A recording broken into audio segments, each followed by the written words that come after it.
David Chapira, bonjour. Bonjour Claudine et bonjour à tous les membres du site Alliance. Merci beaucoup. Eh bien, écoutez, aujourd'hui, c'est une journée spéciale. C'est entre guillemets, la libération de la Syrie. Vous allez pouvoir nous en parler. Les implications, évidemment, l'impact pour Israël et à la frontière du Golan. Alors oui, aujourd'hui, c'est le 8 décembre 2024. Et je pense qu'on se rappellera longtemps de cette date qui est une date historique et qui symbolise peut-être un nouveau futur pour la Syrie. Vous savez que la Syrie, venez, on fait un petit point d'histoire très oui, rapide. Ça serait très bien pour très nous bien. Alors, tous. en 1916, on va commencer, il y a presque 100 ans, un peu plus, oui. les accords Sykes-Picot qui ont fait, après le démantèlement de l'Empire ottoman, c'est-à-dire après 1917, partagent cette région entre la France et l'Angleterre. Et la France prend sous son mandat, sous sa tutelle, sa responsabilité, deux provinces, une qui s'appelle le Liban et l'autre qui s'appelle la Syrie. Comme vous voyez, ça n'a pas été une grande réussite pour la France. Ouais. Ces deux pays-là vont obtenir leur indépendance en 1940. Oui. À partir de 1966, il y a une révolution parce que c'était des rois qui avaient été installés en Syrie, avec un homme qui s'appelle Hafez el-Assad qui va devenir président en 1970, qui est membre du parti Baas, un parti socialiste. D'accord. Voilà, mais qui devient très rapidement un dictateur acharné et qui, je dirais, empêche son pays de se développer réellement. Hafez el-Assad, c'est le père de Bachar. Tout à fait. S'est distingué d'abord par un massacre qu'il a commis dans une ville qui s'appelle Hama et qui comptait des sunnites. C'est très important aussi de souligner l'origine de la famille Assad. Ils sont alaouites. Oui. Pour ceux qui ne savent pas ce que c'est qu'alaouite, c'est un sous-ensemble, c'est un sous-groupe des chiites. Alors, Ah d'accord, je pensais que c'était des sunnites. Non, c'est des chiites. C'est des chiites, c'est très important parce que aujourd'hui c'est une guerre interne entre chiites et sunnites. Bien sûr. Bon, les chiites représentent environ 10% de la démographie musulmane et sont concentrés principalement en Iran. 90% du monde arabe, c'est sunnite. La Syrie, comme le Liban, c'est une multitude aussi de communautés. Il y avait des chrétiens, il n'y en a presque plus en Syrie, mais il y a 80%, il me semble, une immense majorité de sunnites. Mais vous avez aussi des Kurdes qui sont sunnites, mais qui, eux, ont une identité, je dirais, nationale un peu à part de la Syrie. Bien sûr. Et qui sont à l'est de la Syrie, qui touchent justement avec la frontière turque. Et nous savons quelles sont les relations entre la Turquie et les Kurdes. Et les Kurdes qui sont massacrés par la Turquie. Hein. Donc, il y a énormément de communautés, puis il y a des villes qui sont carrément tribales, où il y a plusieurs chefs de tribus qui règnent. Et tout cela, Hafez el-Assad, avec une main de fer, avait réussi à s'imposer et à imposer, avec sa minorité, un pouvoir qui, je dirais, qui était élu à 98 ou 19% des voix lors des élections. Vous avez compris, 20% d'Alaouites, en fait, régnaient sur l'ensemble de la Syrie, ce qui veut dire un régime non seulement corrompu, mais autoritaire, mais aussi qui distribuait ses principaux postes du pays à des Alaouites, ou à des proches de la famille d'Assad, à des, je dirais, des très proches et des relations de famille. En 2000, Hafez el-Assad décède d'un cancer, et c'est son fils, qui est un de ses fils, Bachar. L'aîné s'est tué dans un accident de voiture, il roulait avec des Ferrari, et il s'est tué dans un accident de voiture. C'est lui qui devait être, qui était destiné au pouvoir. Et Bachar ne l'était pas. Bachar avait fait des études d'ophtalmologie en Angleterre, à Londres. Pour avoir une meilleure vue, j'imagine. Voilà. Mais je me rappelle, en 2000, lorsqu'il est monté au pouvoir, je lisais énormément les journaux à l'époque. À l'époque, il n'y avait pas encore vraiment Internet. Et il y a eu un élan d'espoir très très fort sur une possible libéralisation du pays, que ce soit politique, intellectuelle, Internet qui n'existait pas, etc. Et très vite, eh bien, on a déchanté sur cet homme-là qui s'est révélé d'une intelligence assez faible, même s'il est ophtalmologue. Oui, ça n'a rien à voir. Vous voyez, les études de médecine et l'intelligence, il faut croire que l'intelligence politique, je parle. Oui, bien sûr, absolument. Pas l'intelligence scientifique, hein, oui, ça n'a rien à voir. Et tout compte fait, Bachar el-Assad n'a pas compris les processus qui se passé dans le Moyen-Orient et dans le monde arabe. Le printemps arabe, en 2011, les Syriens se sont révoltés contre Bachar el-Assad et il y a eu une répression absolument abominable de Bachar. Mais Bachar lui-même n'aurait pas tenu en 2011 s'il n'avait pas reçu l'aide de 3 éléments absolument importants. Tout d'abord, la Russie qui a installé des bases navales et aériennes en Syrie, qui donc a bombardé du ciel les opposants.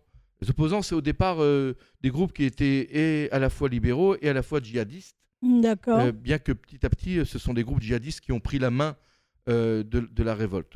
Donc ils ont été réprimés dans le feu, le sang, même gazés par Bachar el-Assad. On le dit pas il paraît assez. que le nombre Ils ont est été gazés. incroyable. Alors on parle de 300 000, 500 000, 500 000 700 oui, 000, 800 000, on ne sait pas exactement. 11 millions de réfugiés à cette époque-là aussi. Donc trois éléments, la Russie, l'Iran qui a profité, je dirais, de ce vacuum, de ce vide de manque de pouvoir pour rentrer et installer une passerelle entre le Liban et entre l'Iran et le Liban, servant donc de la Syrie une plateforme. La Syrie était dans. Et n'oublions pas que l'Iran, c'est un pays chiite qui va aider aussi un allié qui est chiite, qui s'appelle Bachar el-Assad. Et le troisième élément, c'est le Hezbollah qui avait envoyé énormément de forces du Liban. Ils ont perdu d'ailleurs beaucoup d'hommes contre la révolte qui a été donc réprimée dans un bain de sang, mais dont les forces existaient encore et bouillonnaient. Et là, si vous voulez, depuis la réforme juridique, depuis janvier 2023, il s'est passé beaucoup de choses au Moyen-Orient. Notamment donc, le 7 octobre 2023. Oui, par exemple. Sinwar, qui n'est plus parmi nous aujourd'hui, et c'est très bien comme ça, pensait que son attaque allait changer la face et la carte du Moyen-Orient en appelant à toutes les forces vives à attaquer Israël. Bien sûr. Sinwar s'est trompé, mais il y a une chose où il a eu raison, c'est que l'attaque du 7 octobre a changé totalement. la face du Moyen-Orient. Tout à fait. Et ce qui se passe, c'est que, en fait, ces révoltés qui ne sont pas en grand nombre, mais sont aussi très différents. À l'est, c'est des Kurdes, on a dit c'est des Kurdes. À l'ouest, c'est-à-dire de notre côté, ce sont des djihadistes, mais qui ont limité le djihad, non pas un djihad international, mais un djihad en Syrie. Donc seulement. régional. Régional en Syrie. Et donc, je dirais... On peut espérer qu'ils s'en tiennent là. Ils sont un peu moins excités et radicaux que des djihadistes comme de Daesh qui pensaient ici installer un califat sur tout le Moyen-Orient. Tout à fait. Ou Al-Qaïda. Ce sont des sunnites. Et cette fois-ci, Bachar el-Assad n'a pas pu être sauvé. Bien sûr. Son armée s'est effondrée parce que ces 3 éléments sur lesquels il pouvait compter, eux-mêmes se sont effondrés. Là, j'explique très rapidement. Le Hezbollah a reçu, je dirais, des coups quasi mortels de la part d'Israël ces 3 derniers mois. Il a amené à cesser les combats et à s'occuper de sa reconstruction, ce qu'il essaye de faire. Deuxièmement, l'Iran elle-même aussi a été affaiblie. Par l'absence du Hezbollah, quasiment. Absolument. Ces installations antiaériennes ont quasiment été détruites par Israël, donc elle est à nu. C'est peut-être une des raisons pour laquelle elle n'a toujours pas réagi, elle ne réagira pas à la dernière attaque israélienne. Malgré ses promesses. Malgré ses engagements. Et puis la Russie, vous savez, Poutine... Oui, c'est étonnant, le silence de la Russie. Non, c'est pas étonnant parce que la Russie est occupée sur un autre front. Ah oui, qui s'appelle l'Ukraine. Le front ukrainien. Claudine, elle a déjà beaucoup de mal à assurer une avancée sur quelques villages. Ça nécessite beaucoup d'efforts. Et je dirais, Poutine a d'autres chats à fouetter que de s'occuper de sauver Bachar el-Assad. Donc, ça y est, il est tombé. Très, très rapidement, en fait, c'est un château de cartes qui s'est écroulé parce que d'abord, Bachar el-Assad n'a pas su se réconcilier avec sa population. C'est clair. Après tout ce qu'il a fait. Il s'est appuyé sur des alliés qui eux-mêmes se sont effondrés. L'un à cause d'un conflit avec l'Ukraine, les autres parce que le Hezbollah a été anéanti, quasi anéanti. Je ne dis pas anéanti complètement, mais je dirais sa force armée a pris un sacré coup. Et vous le savez ou pas, mais Israël aussi a détruit en Iran une partie des usines qui confectionnaient oui, tout à fait, des armes. les drones Oui. iraniens, ces fameux drones iraniens qui font des ravages. Donc voilà, on est en pleine révolution. Révolution du On est dans un Moyen-Orient. changement qui est ahurissant. Oui. C'est que moi, les 2 ou 3 premiers jours où j'ai entendu parler de l'attaque de ces rebelles et de la vitesse à laquelle ils ont pris Alep, qui est en quand même premier, la deuxième ville du pays, Homs, etc. J'en ai parlé autour de moi et j'étais persuadé que j'étais face à un changement considérable. Et j'ai suivi ça de très très près. Et là, en moins de 10 jours, ça y est, c'est le terminé. régime syrien de 50 ans, le régime d'El-Assad va s'effondrer. Et pour l'instant, je dis pour l'instant parce qu'on n'est pas prophète et on ne sait pas ce qui va se passer dans quelques heures. Oui, on en est à quelques heures, vous avez raison de le préciser. Absolument. Le dirigeant des rebelles, qui s'appelle Djoulani, oui, tout il y a à du fait. mot Golan. Ah, oui, tout à fait. C'est un homme du Golan. Hein. C'est intéressant ce qui va se passer aussi dans le Golan. Eh bien, a déjà donné l'ordre de ne pas attenter à la vie des responsables du pouvoir. Et il va tenter, en tous les cas c'est ce qu'il dit, de faire une transition qui ne sera pas un bain de sang. Oui, j'ai été étonné de leur déclaration. Mais déjà, ça reste assez encourageant. Maintenant, pour Israël... Oui, parce que restons sur Israël. Quel est l'impact? Alors, tout d'abord, vous savez qu'il existe dans le Golan un territoire délimitarisé qui est sous le contrôle des Nations Unies, ou du moins pas le contrôle, mais il y a une sous la surveillance. Voilà, exactement, sous la surveillance des Nations Unies qui surveille que les accords entre les accords de 74, cessez-le-feu, soient respectés. Vous savez que la frontière du Golan avec la Syrie était une des frontières les plus calmes jusqu'à présent. Depuis 50 ans. C'est fou, c'est la frontière la plus calme depuis 50 ans, ou une des plus calmes. Et là, Israël a décidé d'envahir le territoire délimitarisé, ce qui veut dire que pour l'instant, Israël ne veut pas qu'il y ait un débordement. Notre seule chance dans cette histoire, c'est que ce djihad déclaré par ces milices rebelles n'est pas orienté spécialement contre Israël, mais plus contre les chiites. Nous on ne connaît pas assez et nous n'avons pas assez conscience de ce qui se passe dans le monde arabe. Mais le monde arabe, si vous voulez, les guerres internes du monde arabe qui ont fait des millions de morts. Je parle de la guerre aussi Iran-Irak dans les années 80 qui a fait des centaines de milliers de morts. Et d'autres guerres comme la révolte de 2011 et d'autres ces guerres-là sont en fait une guerre interne au monde musulman, sont une guerre entre la Sunna et la Shia, c'est-à-dire les sunnites contre les chiites et l'inverse. J'aurais envie de dire que je leur souhaite une grande réussite à tous dans leur guerre. Mais ça c'est pour la pointe d'humour. Mais nous, alors nous sommes évidemment mécréants, les Américains, etc. Mais l'ennemi numéro un, c'est pour les sunnites, c'est les chiites. Et donc l'avantage, si vous voulez, un des seuls grands avantages de cette guerre, de ce qui se passe maintenant de ces événements, c'est que l'Iran, petit à petit, voit ses satellites, ses proxys, ce qui est incroyable, un par un. Le Hamas, je parle de l'organisation armée, règne encore sur la bande de Gaza. Hein. On n'a pas du tout encore gagné la guerre, dans le sens où ni on a la centaine d'otages ne sont pas encore libérés, revenus, ni dans le fait que le régime du Hamas ne s'est pas effondré. Donc, on n'a pas encore, nous, gagné la guerre contre à Gaza. le Hamas, bien sûr. Absolument. Contre le Hezbollah, beaucoup plus. Contre le Hezbollah, oui, parce que le Hezbollah sait que si maintenant il enfreint le cessez-le-feu, on a prévenu le Liban que le Liban maintenant serait dans la ligne de mire. Exact. C'est-à-dire que c'est fait. On ne fera plus la différence entre le Liban et le Hezbollah. Donc pour l'instant, le Hezbollah de toute façon est fortement impacté, exactement, et donc il n'a aucun intérêt à commencer à attaquer Israël ou à violer le cessez-le-feu. D'ailleurs, on ne le dit pas assez, mais tous les jours, il y a des membres du Hezbollah qui sont tués parce qu'ils s'approchent trop du sud. Trop de la frontière entre Israël. Trop au sud du Litanie.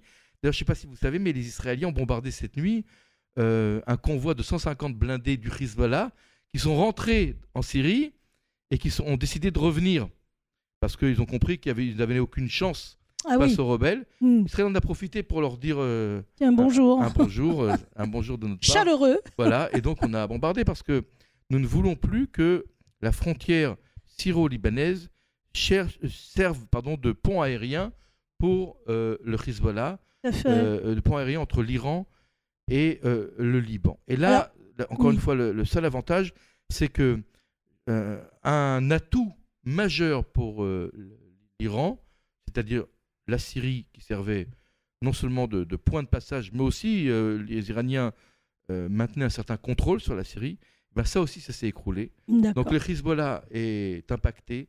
Le Hamas, au point de vue de sa capacité militaire, est inexistante maintenant. Oui.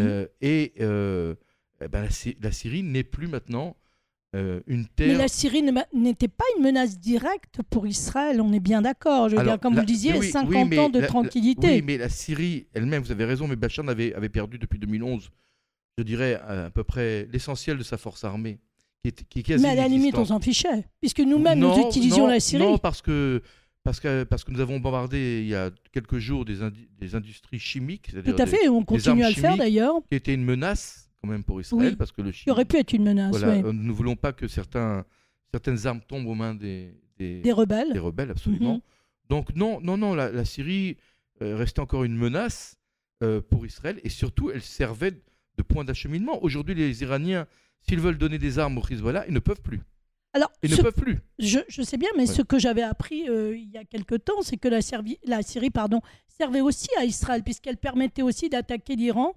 Il y avait une espèce d'accord entre la Russie et la Syrie pour que Israël puisse passer par la Syrie. Alors maintenant, aujourd'hui, c'est strictement impossible. Israël ne peut absolument plus passer par la Syrie. Si, parce que d'abord, l'armée de l'air syrienne est quasiment inexistante. D'accord. Ça, c'est la première chose. Oui. Deuxièmement, nous avons détruit l'ensemble des missiles anti-aériens que la Syrie possédait. Donc, la Syrie ne pouvait pas quasiment attaquer nos avions qui eux-mêmes bombardaient certains points de la Syrie qui, justement, étaient des points iraniens. Okay. Et troisièmement, la Russie qui possède aussi des missiles assez important et imposant, elle-même est en train de démanteler tout ce matériel pour le rapatrier en Russie. Okay. Ils en auront peut-être plus besoin qu'en Syrie, y compris sa marine. Et donc le ciel syrien maintenant est un ciel, comme le Liban, est un ciel complètement découvert. Et très bien, donc il n'y a plus aucune limite. Rien ne nous empêche d'arriver tranquillement en Iran. Ah ben, c'est là l'intérêt. Et peut-être maintenant commencer à envisager attaquer, parce que qu'est-ce qui va se passer maintenant ? Si vous voulez, il y avait d'abord l'Iran en branle-bas le combat, le régime iranien est complètement sonné, choqué par ce qui se passe, et les Iraniens ont compris que tout ce plan de construire des tentacules et d'essayer, si vous voulez, d'envisager un genre d'empire iranien qui s'étendrait du Liban à Gaza, en passant par la Syrie et Israël, etc., tout ça s'est effondré maintenant. Donc c'est tout à fait étrange. Les tentacules ont été coupés. Oui, sectionné absolument à la hache. Tout ça, une partie par Israël, une partie donc par les événements. Par les rebelles, par les événements. Et donc maintenant, l'Iran va comprendre que la seule arme de dissuasion, c'est plus sa capacité à, je dirais, se développer ou à s'étendre, à s'élargir, ça va être la bombe atomique. Oui, c'est ce que je pensais au nucléaire. Oui, voilà. Tout à fait. Et donc maintenant, l'Iran est en train d'enrichir son uranium encore de façon encore plus importante. Bien sûr, et beaucoup plus intensive. Il serait maintenant judicieux de commencer réellement à s'attaquer au potentiel nucléaire iranien. Pas à l'Iran, mais à son potentiel oui, nucléaire. Tout à fait. Nous ne voulons pas d'une guerre avec le peuple iranien. Nous voulons que ce régime tombe. Et s'attaquer à la menace, le potentiel nucléaire iranien, ce serait une bonne chose. Benjamin Netanyahou dénonce ce potentiel depuis des années. Ce serait bien qu'il ne se limite pas à des paroles. Oui, et qu'il passe à l'action depuis le temps qu'on lui dit. À des actes qui seraient d'ailleurs tout à fait soutenus par la future administration Trump et sans doute tolérés par l'ensemble du monde occidental qui verrait peut-être une libération. Vous savez, on a bombardé aux Irak la future centrale nucléaire en Irak. On a bombardé une centrale nucléaire qui est en construction en Syrie. Oui. Si on le fait en Iran, je pense qu'on aura fait du bon travail. Eh bien, écoutez, merci beaucoup, David Shapira, pour cette analyse brillante sur l'ensemble du conflit, enfin des conflits. On peut même plus dire du conflit, Voilà, mais des conflits.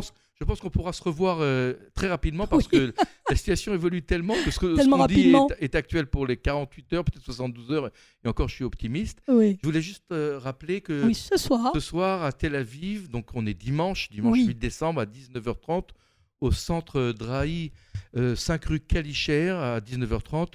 Je donnerai une conférence sur les 2 derniers ouvrages que j'ai publiés, qui n'ont rien à voir avec la Syrie, mais qui parlent de notre peuple, le peuple juif, l'histoire du peuple juif et l'histoire du judaïsme. Ce sera donc ce soir à 19h30, on est dimanche 8 décembre, à Tel Aviv. Venez nombreux. Pourriez-vous rajouter le titre de votre livre, justement, les 16 Alors, c'est 16 idées reçues sur le judaïsme. Et là, en exclusivité, il y aura aussi un deuxième livre qui sera proposé qui s'appelle 12 autres idées sur le judaïsme, mythes et histoire du peuple juif en 16 et 12 questions. Merci beaucoup, David, pour toutes ces informations et je vous dis à très très vite, comme on se l'est promis.